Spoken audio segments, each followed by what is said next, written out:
Oke, nah berarti sekarang kita bahas materinya itu udah masuk ke bab potensial ya, potensial listrik.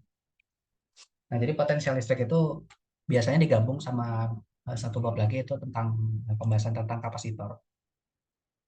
Nah, di potensial listrik ini kita belajar suatu besaran baru yang mendefinisikan atau mengkarakterisasi suatu sistem muatan listrik, yaitu potensial gitu ya. Nah, konsep potensial listrik ini mirip-mirip sama energi potensial gitu ya. Energi potensial gravitasi yang udah kita pernah pelajari di semester 1 pas kita ngomongin tentang energi mekanik gitu ya.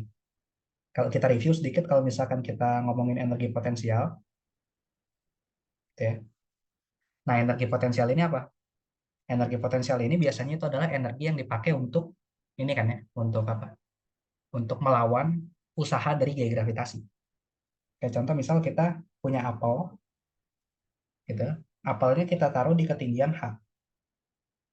Kita taruh di ketinggian H di atas tanah gitu ya. Terus apelnya itu punya massa M kayak gini. Nah, maka ketika kita punya apel ditaruh di ketinggian H kayak gini, nanti si apelnya itu kan bakal jatuh ke bawah ya. Karena dia ketarik oleh gaya gravitasi ke bawah sebesar M kali G, gitu. M kali G. Nah, terus nanti gaya gravitasi ini bakal menyebabkan usaha. Usaha yang bikin dia jatuh. Usaha itu kan adalah gaya dikali dengan perpindahan. F dikali dengan D. Kayak gitu. F dikali D. Nah, gaya gravitasinya itu adalah si M kali G-nya ini. Gitu. Gaya gravitasinya adalah M kali G. Tapi ingat, ketika dia berpindah ke bawah, dia kan jatuh dari ketinggian H. Gitu ya. Jadi ketinggian awalnya itu H. Tapi pas dia udah sampai tanah, ketinggian akhirnya itu adalah sama dengan 0. G sama dengan 0. Kayak gitu. Jadi perpindahannya kita bisa punya, perpindahan itu kan adalah posisi akhir dikurangin posisi awal. Berarti 0 dikurangin H. Atau kita dapat nanti perpindahannya adalah minus H. Kayak gitu. Nah, jadi nanti usahanya yang disebabkan oleh si gaya gravitasi ini yang menyebabkan apel itu jatuh dari ketinggian H ke tanah itu adalah mg dikali minus H. Jadi minus M dikali G dikali dengan H. Kayak gitu. Itu adalah usaha dari gaya gravitasi yang menyebabkan si secara natural apel itu kalau berada pada ketinggian tertentu terus kalau nggak kita pegangin dia itu bakal jatuh kayak gitu ya. Nah, ada suatu besaran yang dia bisa melawan usaha gaya gravitasi itu. Itulah yang kita sebut dengan namanya energi potensial. Energi potensial gravitasi. Ya. Epigraf kita kasih namanya. Jadi energi potensial gravitasi ini atau epigraf ini itu adalah minus dari usaha akibat gaya gravitasi. Makanya kita punya rumus energi potensial itu pada dasarnya kan adalah ini ya. M dikali G dikali H untuk energi potensial gravitasi. Kayak gitu. Jadi nilainya positif. Kenapa nilai positif? Kebalikan dari usaha. Karena energi potensial gravitasi itu adalah energi yang diberikan ke apel supaya dia nggak jatuh. Nah, cara ngasih energinya gimana? Ya si apel ini kita tahan aja di ketinggian H ini. Dengan cara misalkan kita kasih meja gitu. Kita kasih penyangga berupa meja. Kayak gini. Jadi kan apelnya nggak jatuh ya kalau misalkan kita kasih meja. Karena kita kasih meja, apel yang nggak bisa jatuh, makanya dia bakal tetap punya energi potensial sebesar energi H ini. Energinya dipakai buat ngelawan usaha yang bikin dia jatuhnya. Kayak gitu ya. Itu konsep energi potensial untuk gravitasi. Nah, di listrik, di kejadian listrik pun juga sama. Di gejala elektrostatik itu pun juga sama. Kalau kita punya dua muatan, kayak gini. Kita punya dua muatan, katakanlah Q1 di sini, terus Q2 di sini. Oke. Nah, terus mereka berdua terpisah sejauh, katakanlah sejauh R. Kayak gitu ya. Nah, secara natural, kalau kita punya muatan positif sama muatan negatif, yang terjadi apa dengan mereka? Bakal kenapa gitu muatan?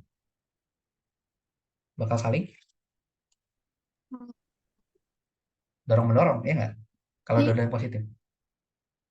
iya, BTW, suaraku nggak putus-putus kan ya? enggak kok Kak. Oh nggak, oke. Soalnya takutnya putus-putus.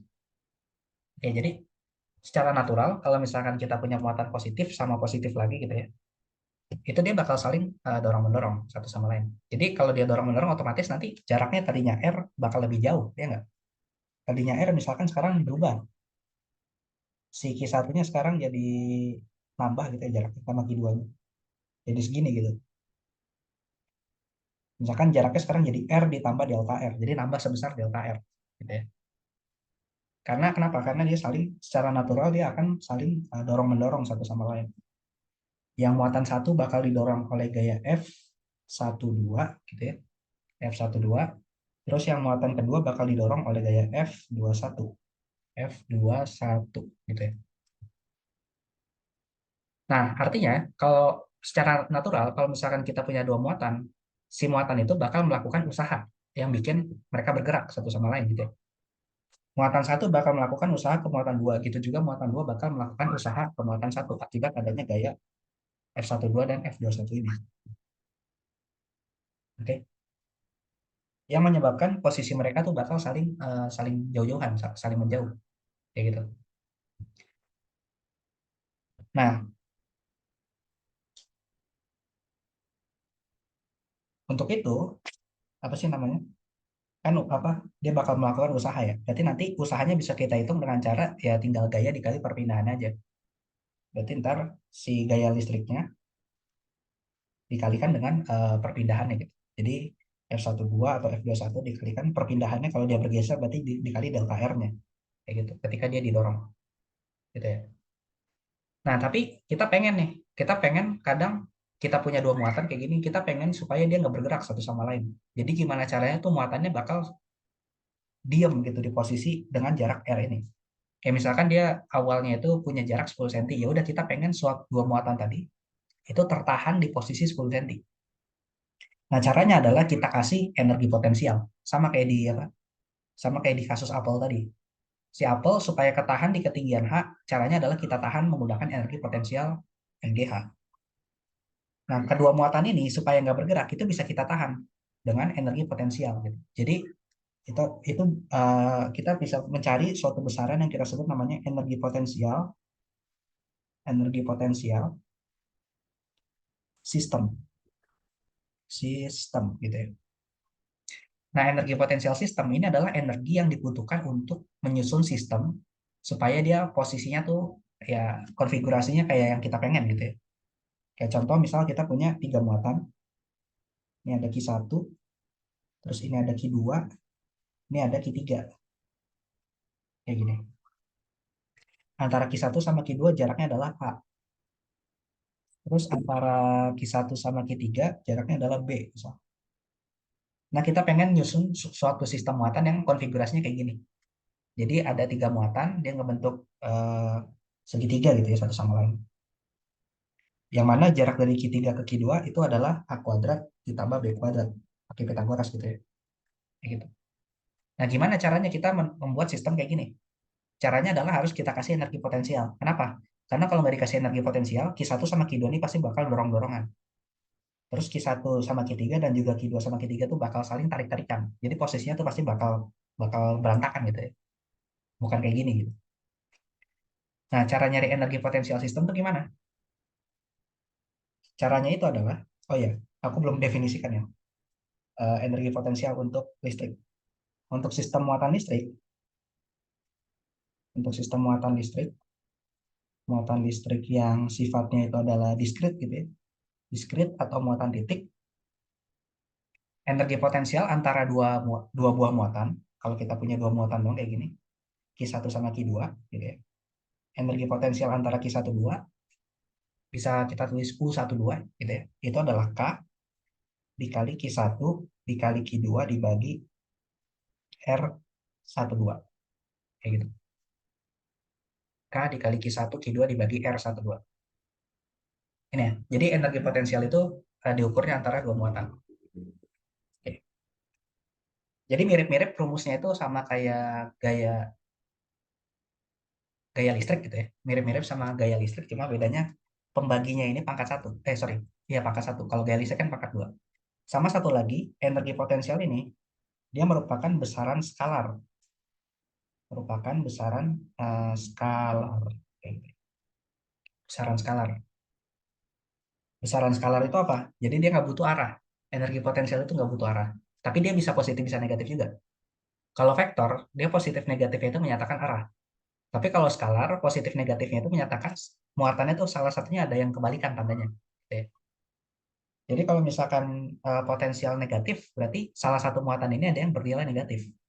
Akibatnya apa? Nanti muatannya itu bakal tarik-menarik. Tapi kalau energi potensial positif, itu maka muatannya dua-duanya positif atau dua-duanya negatif. Jadi efeknya adalah tolak-menolak. Kayak gitu ya. Jadi kalau misalkan U-nya positif, pasti tanda muatannya sama. Gitu ya. Jadi nanti ini efeknya adalah tolak-menolak. Tolak-menolak. Kayak gitu. Tapi kalau misalkan U-nya negatif, efeknya ini adalah NU-nya itu maksudnya total energi potensial ya. Kalau sudah kita hitung dia negatif, maka ini efeknya adalah pasti tarik-menarik. Tarik, menarik. Kayak gitu ya. Oke. Nah, ini tentang energi potensial untuk muatan titik. Nah, sekarang gimana kalau misalkan kita punya sistem yang ada lebih dari dua muatan titik kayak gini. Kita pengen nyusun sistem konfigurasinya kayak gini. Berarti kita harus ngasih energi potensial buat ngelawan usaha dorong-mendorong satu sama lainnya dia atau tarik-menariknya. Nah, kalau misalkan sistemnya ada lebih dari satu, sorry, ada lebih dari dua gitu ya muatannya. Itu kita tinjaunya per dua muatan. Jadi kita misalin awalnya kita punya muatan ada Q1 dulu. Q1 kayak gini ya. Nah, jadi kita bayangin kita punya ruang kosong dulu nggak ada apa-apa gitu ya. Terus kita taruh pertama Q1. Bebas mau naruh Q1 dulu, mau naruh Q2 dulu, mau naruh Q3 dulu, yang penting kita taruh satu muatan dulu di situ di ruang kosongnya. Ketika kita meletakkan muatan pertama di ruang kosong ini, maka kita nggak butuh energi sama sekali karena nggak ada yang ngelawan dia kan. Nggak ada yang ngedorong atau nggak ada yang menarik. Jadi nanti energinya untuk naruh muatan pertama ini bebas mau naruh yang mana dulu itu adalah nol pasti. Gitu. Ini energi untuk menaruh muatan yang paling pertama. Habis itu kita taruh muatan kedua. Nah, muatan kedua bebas kita mau naruh siapa dulu, mau naruh Q3 dulu boleh, mau naruh Q2 dulu juga boleh. Misalkan yang kita taruh itu Q berapa? Q3 dulu ya, di bawah sini. Nah, ketika kita naruh Q3, yang jadi masalah itu adalah udah ada Q1. Oke? Ingat, kalau muatan itu dia bisa mengeluarkan apa? Kalau kita punya muatan, muatan doang, satu biji muatan doang gitu. Dia bisa mengeluarkan apa? Muatan itu. Energi bukan, Kak? Energi atau medan? Oh, Medan. Medan ya. Satu muatan itu dia bakal mengeluarkan medan. Nah, pas kita udah taruh Q1 ini kan dia ngeluarin medan kemana-mana.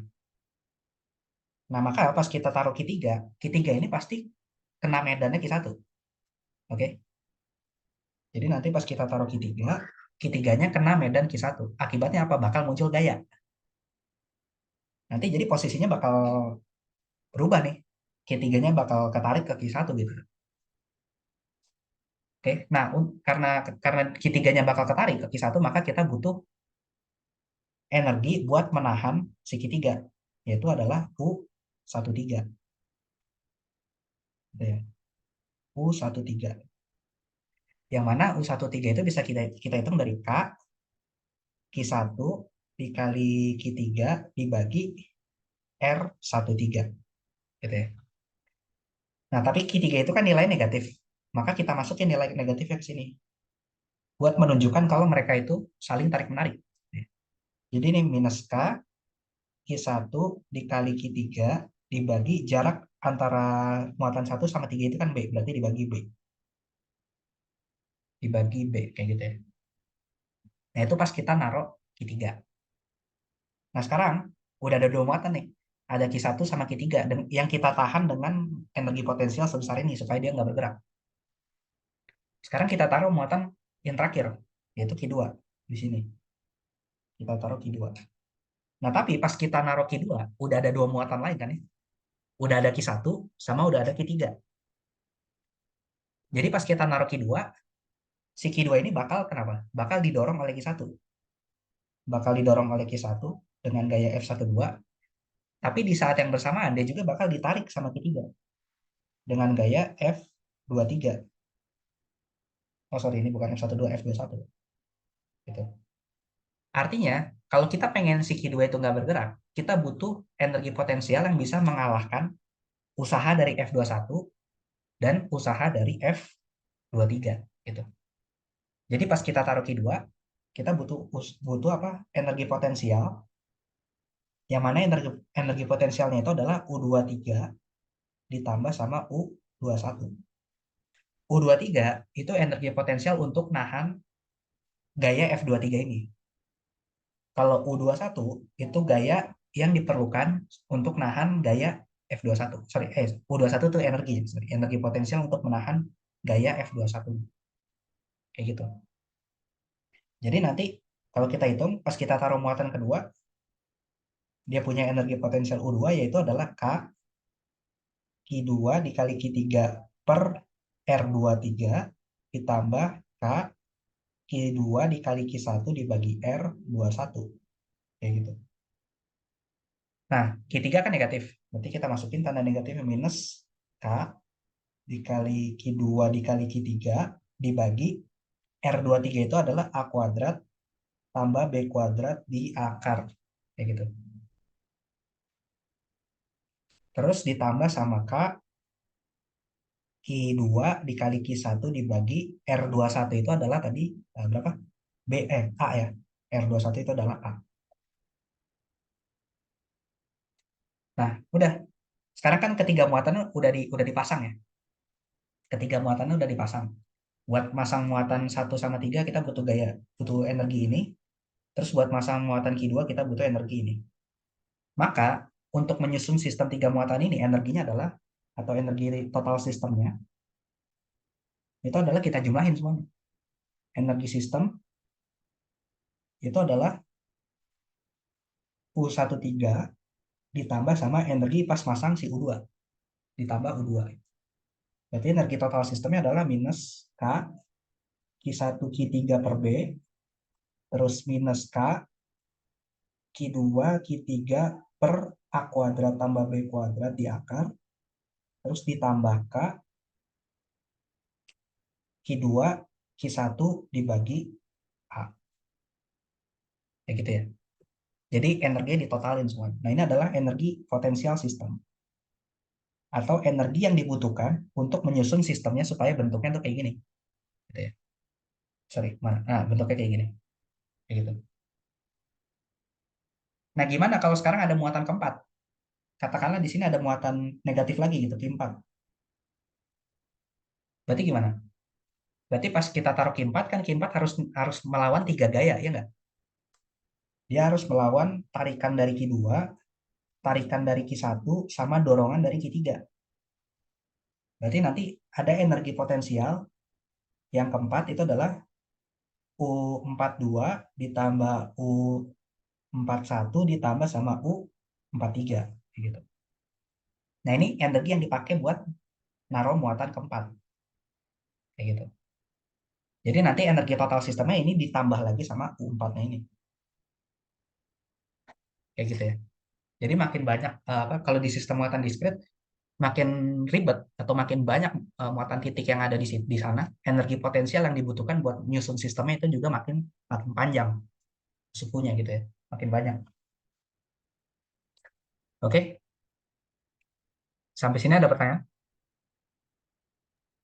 Dari aku belum ada. Belum ada, Oh, aman, Kak. aman.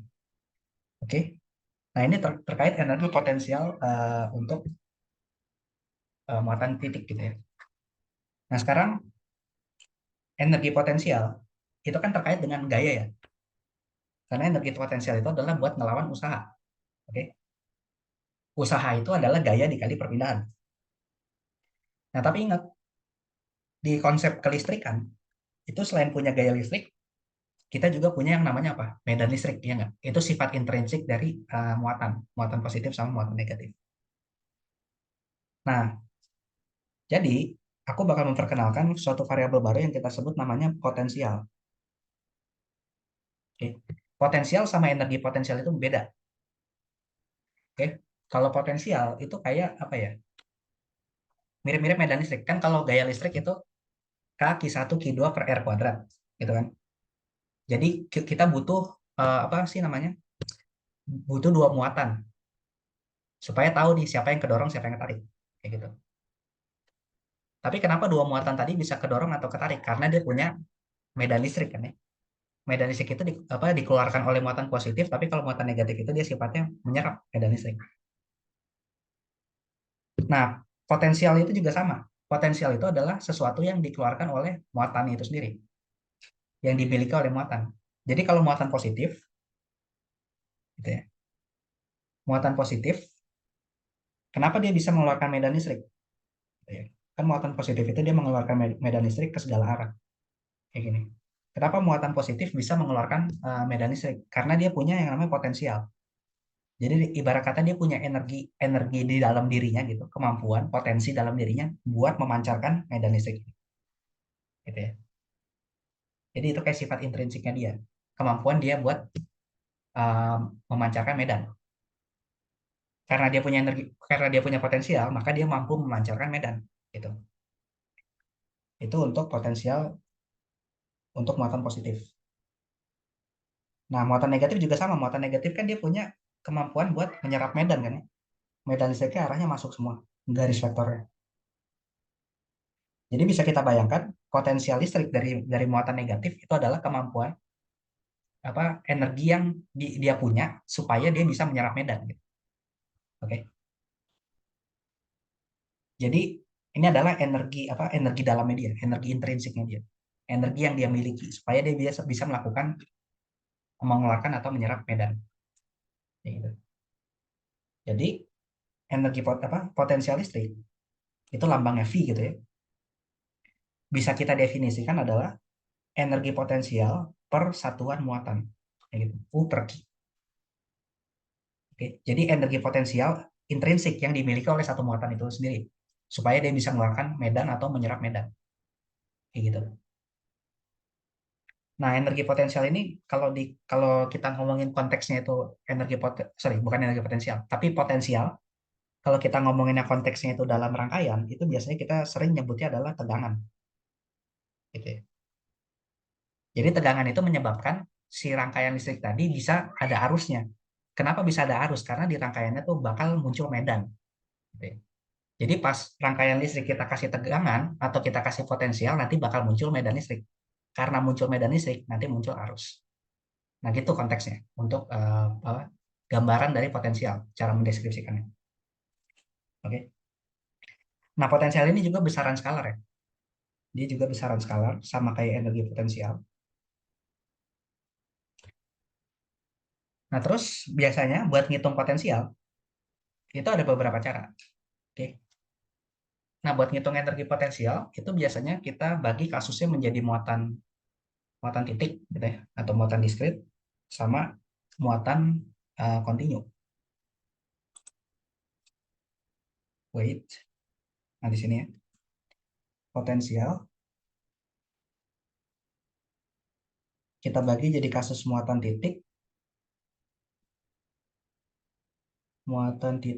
sama satu lagi adalah kasus untuk muatan kontinu. Muatan kontinu. Gitu ya. Nah, kalau untuk muatan titik, kita bisa ngitung potensial. Gitu ya. Dengan cara apa? Dengan cara kita menggunakan persamaan K dikali Q dibagi sama R. Oke. Jadi mirip sama medan. Medan kan kaki per R kuadrat ya. Tapi dia vektor kalau medan. Kalau potensial kaki per R, R-nya pangkat 1. Dan dia merupakan besaran skalar. Nah, kalau muatan kontinu gimana? Berarti mirip-mirip sama medan ya? Ingat gak? Pakai apa? Lupa. Oke, kalau di medan listrik kan Oke, kalau yang dia R Tobin bukan, Kak? bukan Bukan ya? pakai yang ini pakai yang integral. Kan kalau medan listrik yang kontinu dia pakainya DE. Oh Jadi iya. DE sama dengan K dikali dq per R kuadrat. Nah, potensial juga mirip-mirip. Sekarang V-nya kita ganti jadi dV. Devi itu partisi dari potensialnya. Devi-nya itu sama dengan K, Q-nya kita ganti jadi dq. Dq itu adalah partisi dari muatannya, dibagi sama R pangkat 1. Gitu ya. Jadi mirip-mirip. Cuma bedanya ini pangkat 1 aja, gitu ya. Kalau kalau potensial. Nah, jadi kalau misalkan muatan titik, ya ini udah straightforward ya. Jadi tinggal tinggal pakai rumus ini aja nanti dapat potensialnya berapa gitu pada jarak tertentu. Nah, tapi kalau misalkan untuk muatan kontinu, gitu ya, untuk muatan kontinu, nah ini apa buat ngitungnya yang agak ribet. Karena kita harus apa melihat dulu distribusi muatan kontinu itu kayak gimana. Karena muatan kontinu kan bisa kita bagi distribusi jadi ada 3 ya.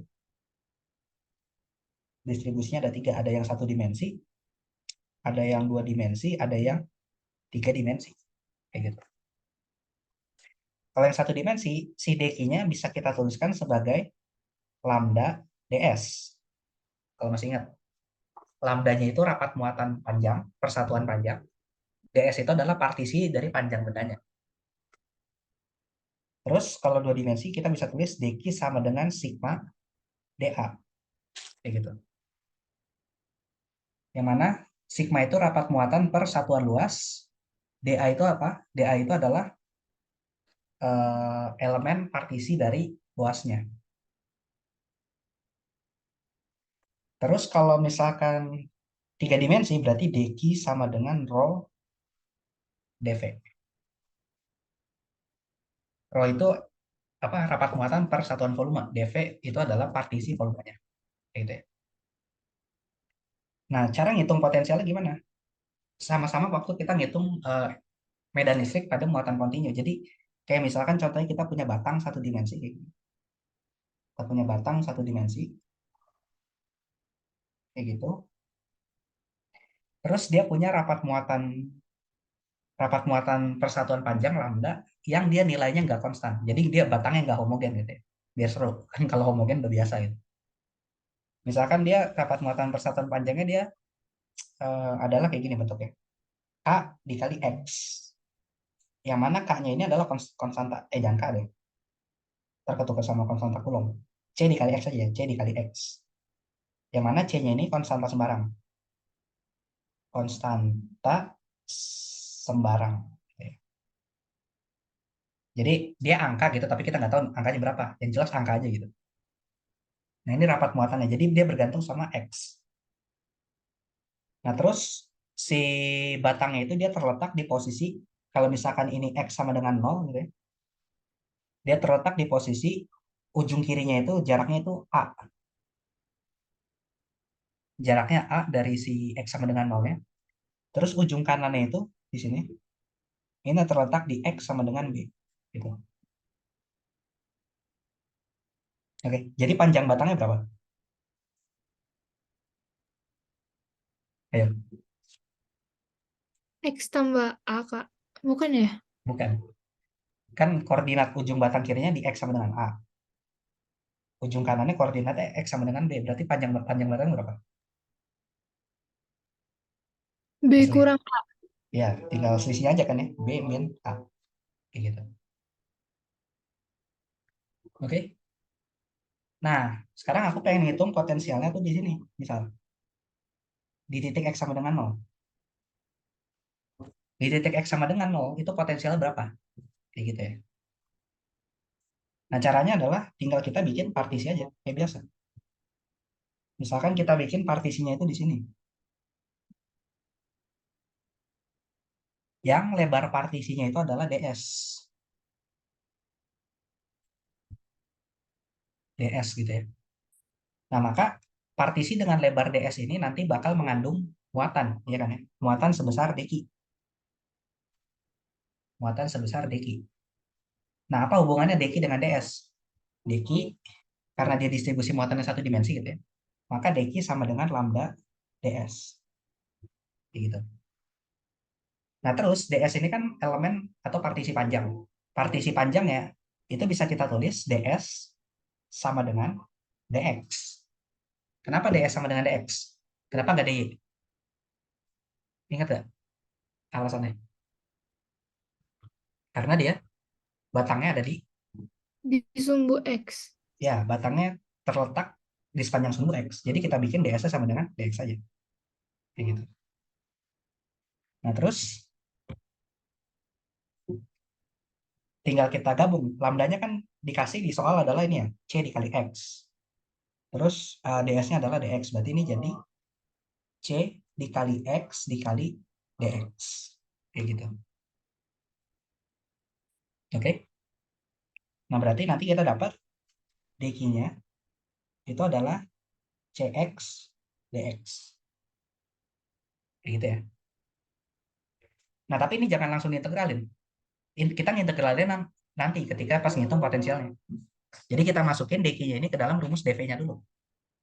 Kan rumus dv itu adalah dv sama dengan k, konstanta Coulomb gitu ya Kak-nya, dikali dq dibagi r pangkat 1. Berarti nanti kita dapat dv atau partisi potensialnya itu adalah k dikali cx dikali dx dibagi sama r. Kayak gitu. Nah, sekarang kita cari cari dulu nih r-nya ini apa? R-nya itu kan adalah jarak dari si partisinya, daerah yang diarsir ini ke titik yang pengen kita ukur potensialnya. Berarti jaraknya kan segini ya. Nah, yang warna biru nih. Ya, ini jarak R-nya. Nah, karena R-nya sejajar sama sumbu X juga, kita misalin aja dari X sama dengan 0 ke dari X sama dengan 0 ke partisi ini, itu R-nya itu adalah X aja gitu. Sebagai variabel X. Oke. Jadi nanti kita dapat si dv-nya. dv-nya itu adalah K dikali CX dibagi X dx. Kayak gini. Oke. Jadi nanti kita dapat dv-nya itu adalah K dikali C. Nah, ini kan X per X habis ya. Berarti kita dapat tinggal dx aja. Kayak gitu. Baru kita integralin. Maka potensialnya itu adalah integral K dikali C dx. Nah, batas integralnya dari mana? Dari ujung kiri batang sampai ke ujung kanan batang. Berarti dari X sama dengan A, gitu ya. Dari X sama dengan A sampai ke X sama dengan B. Kayak gitu. Nah, ini integral jadi apa?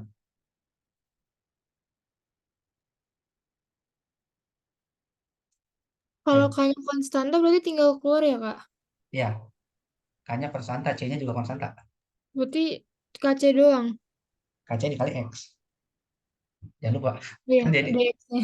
kan dx-nya jadi X. Nah, baru masukin batasnya dari A sampai B. Berarti nanti kita dapat potensial itu adalah KC B min A. Kayak gini. Gitu ya.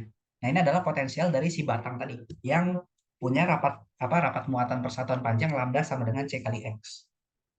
Gitu. Jadi cara bikin partisinya itu sama kayak pas kita mainan di medan listrik muatan kontinen ya. Cuma bedanya di sini perhitungannya lebih singkat stepnya karena yang kita mainkan itu adalah besaran skalar. Jadi langsung integralnya straightforward gitu ya. Tanpa harus kita pecah dari jadi sumbu X atau sumbu Y dulu. Kan kalau medan listrik harus dipecah jadi ada DEX, ada DEY gitu ya. Nah, itu yang agak agak ribet kayak gitu kurang lebih. Oke, sampai sini ada pertanyaan dulu. Dari aku belum. Kenapa? Aman. Aman. Oke. Oke. Nah, terus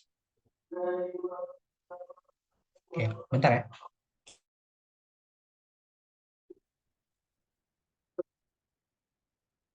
Oke, nah ini yang apa muatan kontinu ya. Terus apa sih namanya selanjutnya itu ada kaitannya antara medan listrik sama apa sih potensial gitu ya. Sebenarnya rumus yang dV sama dengan K dq per R, terus kalau untuk muatan titik apa V-nya itu sama dengan kaki per R, itu ada asal muasalnya. Asal muasalnya itu adalah dengan kita mencari hubungan antara uh, medan listrik dengan potensial listrik. Jadi hubungan medan dengan potensial. Dengan potensial.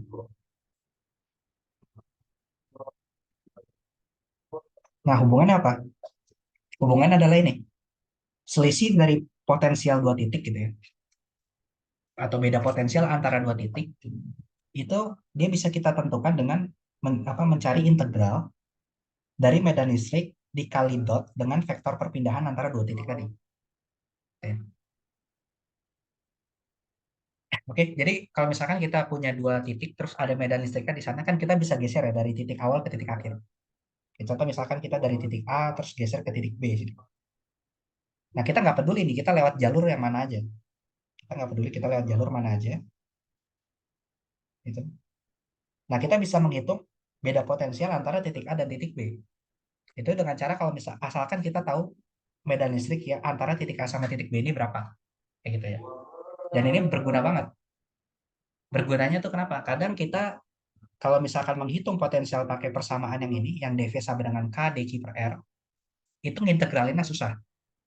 Terutama untuk sistem-sistem tiga dimensi. Tapi kalau misalkan kita menghitung potensial pakai persamaan ini, untuk sistem-sistem dua dimensi atau tiga dimensi, itu kita bisa mencari medan listriknya menggunakan apa? Hukum hukum Gauss. Jadi kita bisa ngitung medan listriknya itu lebih mudah. Kalau medan listriknya bisa dapat, maka apa sih namanya? Potensialnya nanti bakal dapat juga antara titik antara dua titik yang kita tinjau tadi, gitu ya. Oke. Kayak contoh misal aku pengen ngitung potensial antara eh, potensial sistem muatan titik dulu. Potensial muatan titik. Nah, muatan titik dia punya medan listriknya apa? Persamaannya. Ingat nggak? K dikali Q dibagi R kuadrat dikali dengan R topi. Gitu kan ya. R topi ini vektor arahnya. Misalkan aku punya muatan Q di sini. Terus aku pengen ngukur potensial di sini. Di titik A. Gitu ya. Yang jarak titik A itu dari muatan Q itu adalah sama dengan R. Kayak gitu. Maka buat hitung potensial ya kan aku udah tahu nih medan listrik dari muatan titik itu adalah ini. Tinggal kita masukin aja. Maka beda potensial antara antara muatan ini dengan titik A. Beda potensial itu delta V bisa aku tulis sebagai VF. VF itu V final atau potensial pada titik akhir. Jadi potensial pada titik A ini dikurangin V inisial. V inisial itu titik awal atau titik acuan potensial. Titik acuan potensial. Nah, titik acuan potensial itu adalah titik-titik bebas ya dimanapun yang kita tahu nilai potensialnya berapa. Gitu ya. Jadi apa sih namanya? Yang namanya potensial atau energi potensial bedanya sama medan listrik itu adalah dia butuh titik acuan. Kayak contoh, pas kita ngomongin tentang potensial gravitasi, kita punya bola di sini. Terus aku tanya, energi potensial bola ini berapa? Jawabannya bisa macam-macam kan. Bisa aja kamu jawab energi potensial 0. Boleh aja. Kalau misalkan yang kita jadiin acuan, potensial nolnya itu adalah di titik meja ini. Tapi kalau misalkan yang aku jadiin acuan potensial 0 itu adalah di bawah sini dengan ketinggian H, maka energi potensial dari bola ini terhadap titik di bawah sini itu adalah MGH. Artinya bola ini nanti masih bisa bergerak ke bawah sini. Kayak gitu. Jadi kita butuh titik acuan. Titik acuan yang kita tahu potensial itu berapa. Nah, jadi potensial di titik A dikurangi potensial di titik acuan itu sama dengan integral minus dari titik acuan sampai sampai sampai titik A. Gitu ya. Jadi batas integralnya itu dari posisi titik acuannya sampai ke titik A. Integral dari E dot dr. Nah, vektor perpindahan dr itu bisa kita tuliskan sebagai dr besar dari perpindahannya dikalikan dengan r topi kan ya. Ya nggak? Dr itu adalah pergeserannya berapa gitu ya. Partisi pergeserannya berapa. R top itu adalah arah dari pergeserannya gitu ya. Dan ingat kalau arah air topi itu arahnya gimana? Arahnya itu adalah radial. Radial gimana? Ingat nggak?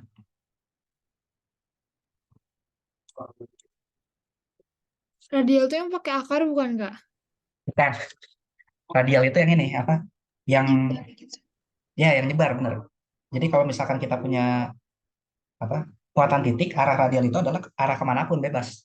Yang jelas menjauhi si muatannya, bisa ke sini, bisa ke sini, bisa ke sini. Yang jelas kita kayak berjalan di garis lurus yang menjauhi si titik muatannya, titik sumbernya gitu. Itu arah radial. Arah radial yang positif maksudnya. Kalau arah radial yang negatif berarti kebalikannya, berarti masuk masuk ke dalam muatannya. Nah, ini adalah Yang minus. kayak duren ya Kak? Nah, iya yang kayak duren. Benar. Yang kayak kalau kita punya bola, bolanya kan ada apa?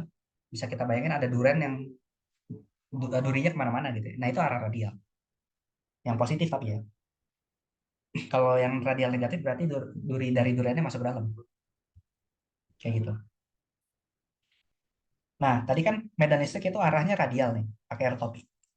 Terus vektor DR ini juga arahnya radial. Berarti bisa kita tulis VA dikurangin V inisial sama dengan minus posisi dari titik inisialnya. Terus posisi dari titik A-nya itu kalau diukur dari muatannya itu kan adalah R ya. Berarti R. E-nya itu adalah K Q per R kuadrat R topi dikali dot dengan DR R topi. Kayak gitu. R topi di dot sama R topi jadi apa? Jadi satu kan ya? Iya kan? Oh iya. Karena dia satu arah.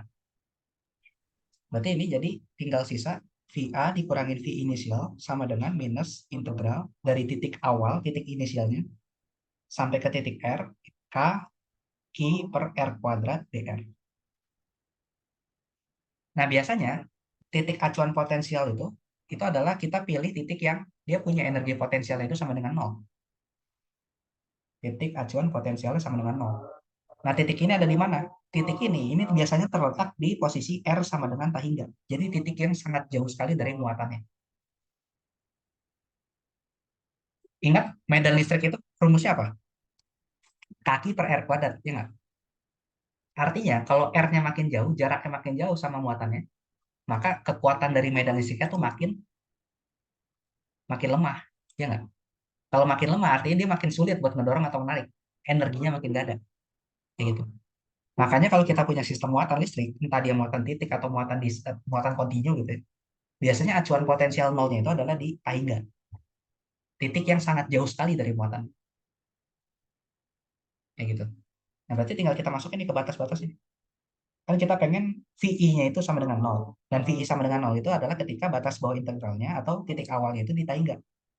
Berarti ini kalau kita ganti, jadi VA dikurangin nol sama dengan minus integral dari tahingga sampai R, K, Q per R kuadrat DR. Nah, berarti ini tinggal kita integralin aja R kuadrat terhadap DR. Jadinya apa integralnya? Berarti Kak Jadi K, Q, R pangkat min 2 diintegralin jadi, 2R. eh, Eh, pangkatnya tambahin dulu. 1/3R. Pangkat 3. Bukan. Kan ini R pangkat min 2. Berarti R pangkat min 2 kalau diintegralin kan jadinya pangkatnya tambahin 1 kan. Jadi min 2 plus Berarti 1 -1. ya dibagi negatif 1. Berarti jadi minus R pangkat min 1. Berarti ini kaki dikali minus R pangkat min 1. Dari tahingga sampai R. Kayak gitu. Nah, minus sama minus jadi plus kan ya. Jadi kaki R pangkat min 1 itu bisa kita tulis jadi 1 per R. Dari tahingga sampai R. Atau kita bisa tulis kaki 1 per R dikurangin 1 per tahingga. Nah, 1 per tahingga itu kan 0 ya. Bisa dianggap 0. Tapi nggak 0. Ini orang kalkulus pasti marah nih ngeliat 1 per tahingga. Tapi anggap aja dia 0. 1 per sesuatu yang sangat besar gitu. Berarti nanti tinggal sisa yang depannya aja. Yaitu K, Q dibagi R. Kayak gitu. Jadi terbukti rumusnya. Jadi kalau misalkan kita pengen ngukur potensial pada suatu titik gitu ya dari muatan diskrit, itu adalah kita gunakan rumusnya kaki per R kayak gitu. Oke, ada pertanyaan sampai sini? Kalau nanya tugas boleh nggak, Kak? Boleh, boleh. Coba kirim soalnya.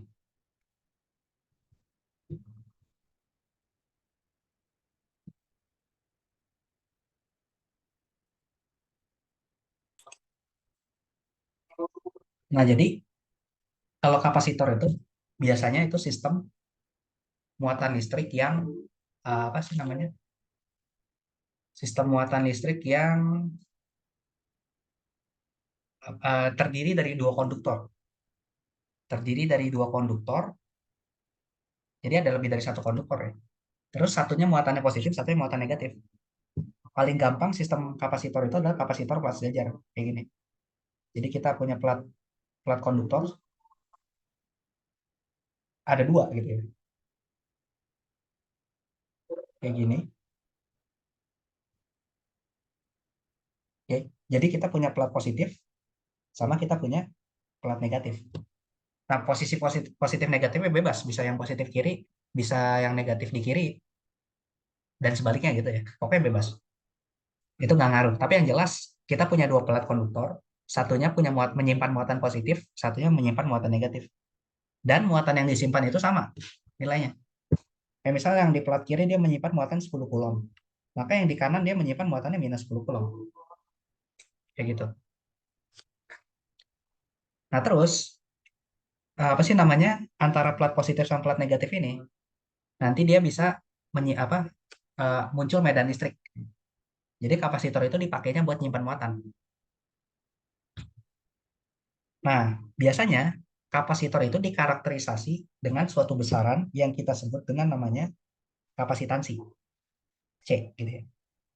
Kapasitansi itu didefinisikannya adalah apa? C sama dengan Q dibagi V. Jadi Q itu berapa berapa banyak nih muatan total yang tersimpan di dia. Nilai mutlaknya gitu ya. Berarti kalau di kiri 10 kulom, di kanan minus 10 kulom, berarti Q-nya itu adalah 10 kulom. Gitu ya. Total muatan mutlak yang tersimpan di dalam si kapasitor ini. Terus V ini adalah beda potensial. Beda potensial antara dua plat kapasitor tadi. Nah, beda potensial itu biasanya bisa kita kita kasih ke kapasitor ini dengan cara kapasitornya ditempelin aja ke baterai. Kayak gitu. Jadi pas kita kasih baterai, nanti bakal ada beda potensial nih antara plat positif sama plat negatif. Karena ada beda potensial antara plat positif sama plat negatif. Nanti si baterai ini bakal ngeluarin muatan. Muatan itu bakal bergerak. Muatan positifnya itu bakal ngumpul sini semua, yang negatifnya bakal ngumpul sini semua. Jadi pas udah ngumpul, udah kondisinya setimbang, jadi udah penuh gitu ya kapasitornya, udah nggak bisa pindah lagi muatannya. Ini bakal muncul medan listrik dari plat positif menuju ke plat negatif, kayak gitu. Oke. Nah, buat ngitung kapasitansi dari kapasitor, itu kita harus cari tahu nih berapa nih total muatan yang tersimpan, sama berapa beda potensial antara dua plat kapasitor ini, kayak gitu ya. Oke. Nah, cara nyari beda potensial gimana? Kapasitor itu kan terdiri dari dua buah konduktor ya, dan biasanya konduktornya itu adalah konduktor yang berupa sistem muatan kontinu. Berarti buat nyari beda potensialnya, itu paling gampang adalah kita menggunakan hubungan minus integral E dot dr. Karena biasanya sistem-sistem yang dijadikan kapasitor itu dia punya simetri. Kayak contohnya kapasitor plat sejajar, kapasitor bola berlapis, kapasitor silinder gitu ya. Itu dia punya simetri. Dan kalau dia punya simetri, kita bisa cari medan listriknya ini menggunakan apa? Menggunakan hukum hukum Gauss kayak gitu. Oke. Nah, jadi sekarang kalau kita pengen cari kapasitansinya, kita cari beda potensialnya. Cari beda potensial kita butuh medan. Medan kita cari dengan hukum Gauss. Nah, berarti sekarang kita cari dulu apa sih namanya medan listrik yang terjadi pada si plat sejajar ini gitu ya, si kapasitor. Di soalnya plat sejajar kan ya, yang dikasih. Iya, Kak. Ya, berarti ya udah. Kita gunakan plat sejajar ini.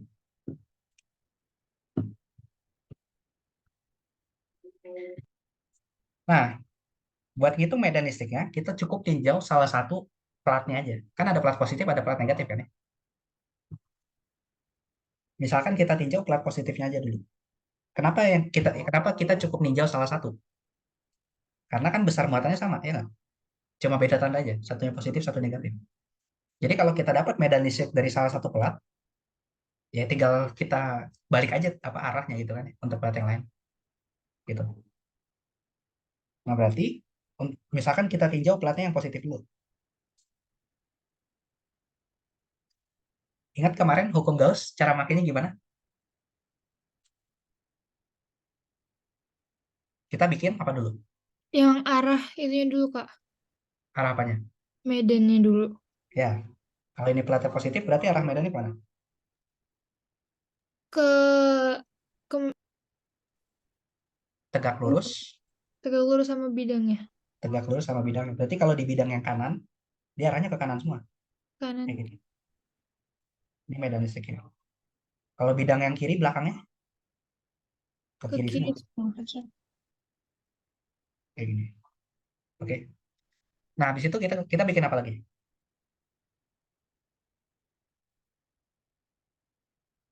Bikin permukaan permukaan Gauss buat ngebungkus apa? Buat ngebungkus muatan yang ada pada si sistem konduktornya ini, gitu ya. Nah, buat bikin permukaan Gaussnya gini, kalau misalkan kita sistemnya itu adalah plat dua dimensi, itu biasanya kita menggunakan asumsi. Asumsinya itu apa? Asumsinya itu adalah lebar platnya Taingga. Bukan bukan lebar, luas nih. Luasnya Taingga. Luas tak hingga gitu ya. Tak hingga. Nah, kalau luasnya tak berhingga, artinya apa? Artinya kita nggak bisa ngelihat batas-batas dari si platnya ini, atas bawah kanan kirinya itu nggak kelihatan. Gitu ya. Kalau atas bawah kanan kirinya nggak kelihatan, kita nggak bisa ngelihat medan listrik yang ada di ujung-ujungnya. Jadi bisa kita asumsikan ini medan listriknya seragam semua, E-nya seragam. Jadi kita mau bikin bungkusannya bentuknya gimana pun gitu ya, itu medan listriknya nanti nilainya bakal sama. Tapi yang paling gampang bikin bikin bungkusan itu atau permukaan Gaussnya itu adalah bentuknya silinder kayak gini. Oke, silinder. Jadi kita bikin silinder yang silindernya itu nembus nembus platnya. Silinder yang nembus platnya depan belakang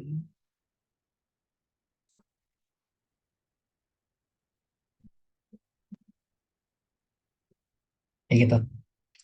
Jadi kalau kita lihat dari tampak samping dari platnya, platnya kan kalau dilihat dari samping kayak cuma garis lurus gini doang kan, ya. Ini plat positif gitu. Nah, ini silindernya nih. Nah, jadi silinder itu nembus dia. Jadi nanti di bagian kanan ini medan listriknya.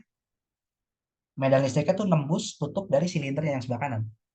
Kalau di sebelah kiri berarti medan listriknya nembus tutup dari silinder yang sebelah kiri. Kayak gitu. Oke. Nah, berarti sekarang tinggal kita terapkan hukum Gauss. Hukum Gauss itu kan gini ya.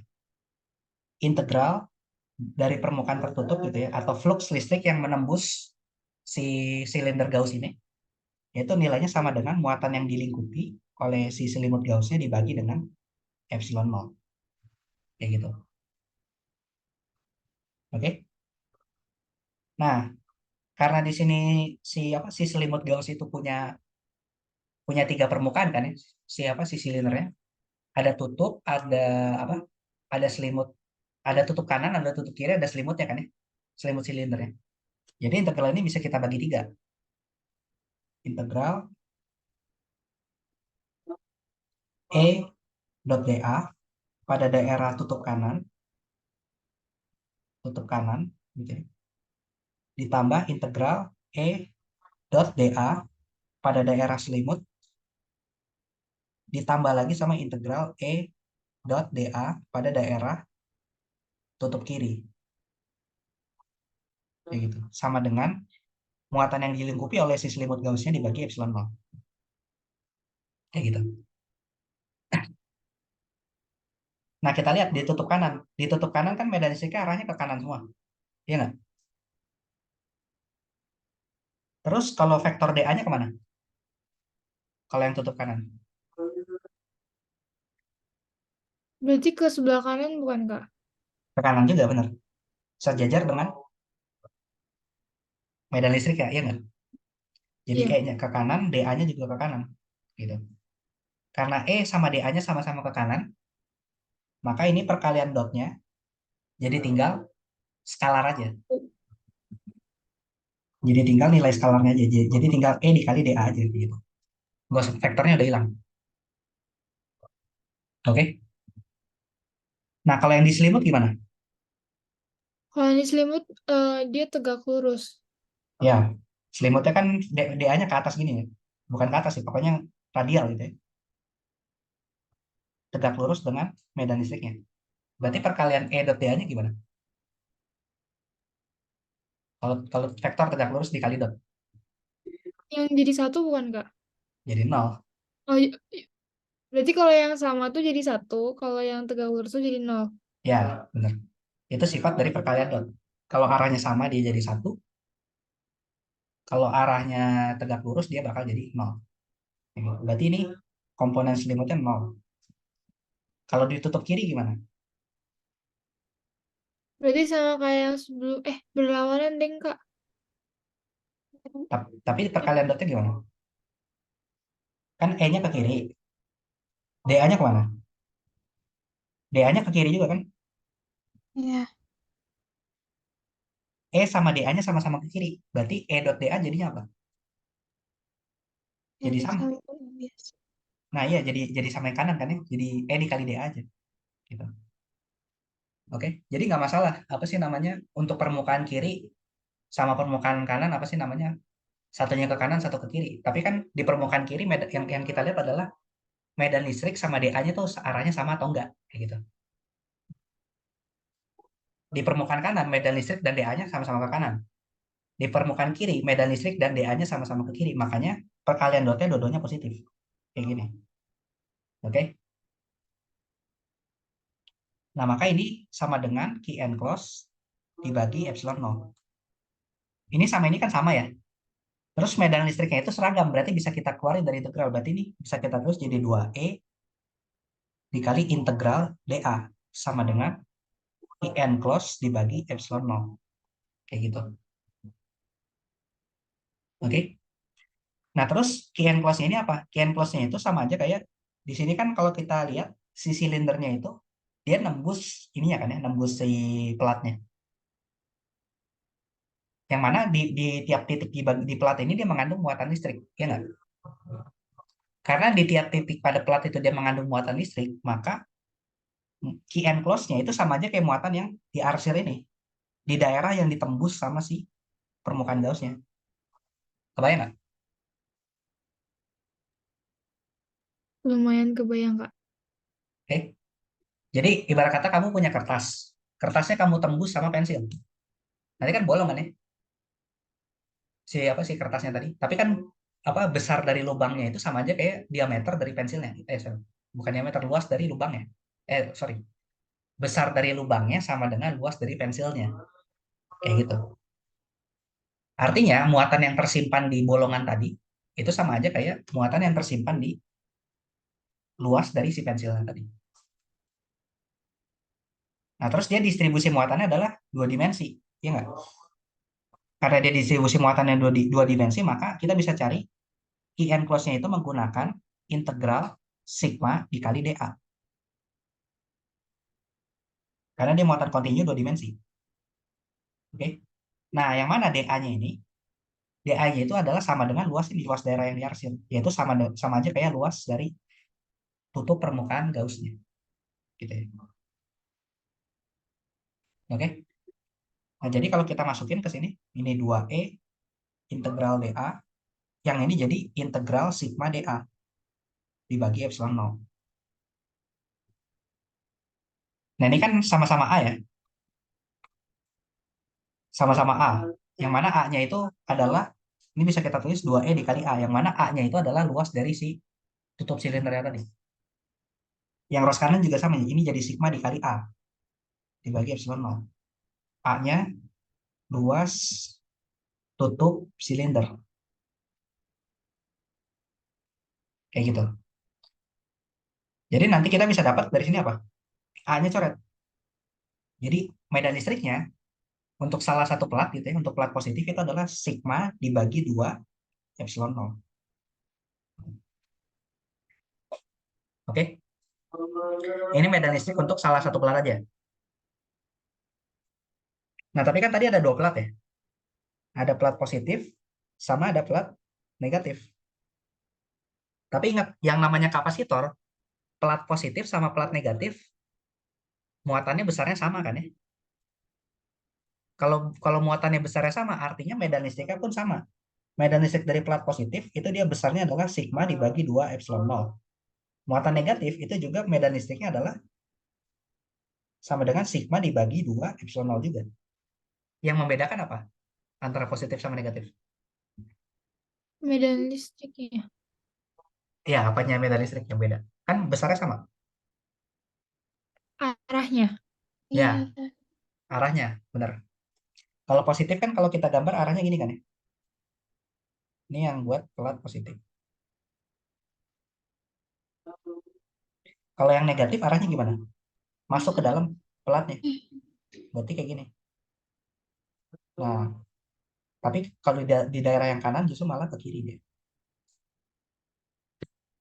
Oke. Nah, di sini kita bakal punya tiga daerah. Daerah satu tuh di sebelah kiri plat positif. Daerah dua tuh di antara positif sama negatif. Sama daerah tiga tuh di sebelah kanan plat negatif. Nah, di daerah satu itu medan listriknya nol. Kenapa medan listrik kan nol? Karena di daerah satu ini kan plat positif yang ngeluarin medan ke kiri. Tapi dia ada medan listrik dari plat negatif kan arahnya ke kanan. Yang ini. Jadi medan listrik dari plat negatif tuh bukan cuma di tengah sini doang, tapi ya semua daerah yang sebelah kiri itu bakal ketarik semua sama si plat negatif kan. Nah ini E negatif. Tapi kan besarnya sama, E positif segini, E negatif segini. Jadi kalau dikurang, sigma dibagi 2 epsilon 0 dikurang sigma dibagi 2 epsilon 0 kan totalnya jadi 0. Kayak gitu. Gitu juga di daerah 3. Di daerah 3 itu ada medan listrik akibat plat negatif yang arahnya ke kiri. Tapi kan ada plat positif juga. Berarti nanti plat positif yang dia ngasih medan ke kanan. Jadi nanti di daerah 3 medan listriknya itu juga jadi 0. Kayak gitu. Nah, daerah 2 gimana? Daerah 2 plat positif dia menghasilkan medan arahnya ke kanan. Plat negatif dia juga menghasilkan medan yang arahnya ke kanan. Kalau medan listrik arahnya sama gimana? Diapain? Dijumlah ya. Iya. Berarti di daerah 2 medan listriknya itu adalah gimana? Patah-patah. Sorry. Oke, oke. Ya, pokoknya di daerah 2 medan listriknya jadinya adalah E positif ditambah sama E negatif. Kayak gitu. Nah, kan besarnya sama ya. Berarti di daerah 2 di tengah-tengah, kita dapat medan listriknya adalah sigma dibagi 2 epsilon 0 ditambah sigma dibagi 2 epsilon 0. Berarti di daerah 2 medan listriknya jadi sigma dibagi epsilon 0 aja. Gitu. Oke? Ya udah. Nah, kan kita udah dapat nih medan listrik di tiap daerah E1, E2 sama E3. Sekarang kita cari potensialnya dari si sistem pelan sejajar ini. Potensial itu sama dengan minus integral E dot dr. Nah, tapi kalau misalkan kita punya sistemnya kapasitor pelat sejajar, bukan sorry, bukan bukan bukan pelat sejajar doang, tapi sistem kapasitor, kita pengen ngitung potensial pada kapasitor. Batas integralnya itu adalah dari plat yang negatif ke plat yang positif. Apapun apapun benarnya, mau plat sejajar, terus mau bola konduktor yang satu pusat atau mau silinder satu pusat gitu ya, silinder koaksial. itu selalu ngitung integralnya dari posisi plat negatif menuju ke plat positif. Oke. Nah, di sini kalau kita lihat sistemnya, ini kan plat positif, ini plat negatif. Nah, misalkan mereka terpisah sejauh jaraknya itu adalah D. Nah, kita misalin aja posisi plat negatif, posisi plat positif itu adalah di X sama dengan 0. Maka posisi plat negatif itu kan nanti jadi di X sama dengan D gitu kan ya. Oke. Nah, jadi ini integralnya adalah minus integral dari minus sampai plus gitu ya. Nah, medan listriknya yang gak 0 itu kan cuma yang E2. Berarti sigma dibagi epsilon 0 gitu ya. Kita masukin medan listriknya di daerah 2 tadi. Dikali vektor perpindahan dr. Nah, vektor perpindahannya itu kan sama aja kayak kita berjalan dari plat negatif ke plat positif. Jadi berjalan di sepanjang sumbu X. Jadi nanti dr-nya bisa kita tulis sebagai dx dikali i. Oh ya, sama si medan listriknya. Kalau kita nyatakan dalam notasi vektor, itu bisa kita tulis sebagai sigma per epsilon 0 dikali i juga. Karena medan listriknya kan tadi arahnya mana? Ke kanan semua kan ya? Yaitu ke sumbu X positif. Kayak gitu. Jadi ini nanti integralnya bisa berubah jadi sigma per epsilon 0 i dikali dot dengan dx i. Kayak gitu. Atau nanti kita dapat minus integral. Nah, plat negatif kan posisinya di D. Berarti D plat positif posisinya di 0 sampai 0. Sigma dibagi epsilon 0. I dikali dot sama i. Jadinya satu kan ya. Dikali dx. Berarti kita sama aja kayak ini integralin terhadap dx doang. Berarti nanti V sama dengan minus integral dari D sampai 0 sigma per epsilon 0 dx. Kayak gitu. Nah, sigma sama epsilon 0 kan konstan. Berarti bisa keluar dari integral. Jadi nanti hasil integral tinggal sisa minus sigma dibagi epsilon 0 x dari D sampai 0. Kayak gitu. Masukin batas integralnya. Jadi nanti minus sigma per epsilon 0 dikali 0 dikurangin D. Nah, kalau kita masukin jadi kan jadi sigma dibagi epsilon 0 dikali D. Nah, ini adalah beda potensial antara dua plat kapasitor sejajar. Kayak gitu ya. Nah, beda potensial udah dapat. Berarti sekarang kita bisa dapat kapasitansinya. Kapasitansi itu kan adalah muatan yang tersimpan di kapasitor dibagi sama beda potensialnya. Q per V. Tadi muatan yang tersimpan itu sama aja kayak Q enclosed yang udah kita hitung. Yaitu sigma dikali A. Nah, terus V-nya itu adalah sigma dibagi epsilon 0 dikali D. Berarti nanti dapat kapasitansinya dari kapasitor plus sejajar itu adalah epsilon 0 dikali A dibagi D. Kayak gitu. Nah, ini kapasitansinya. Kayak gitu ya. Jadi stepnya memang agak panjang.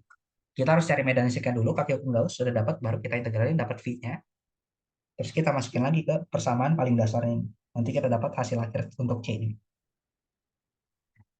Kayak gitu kurang lebih.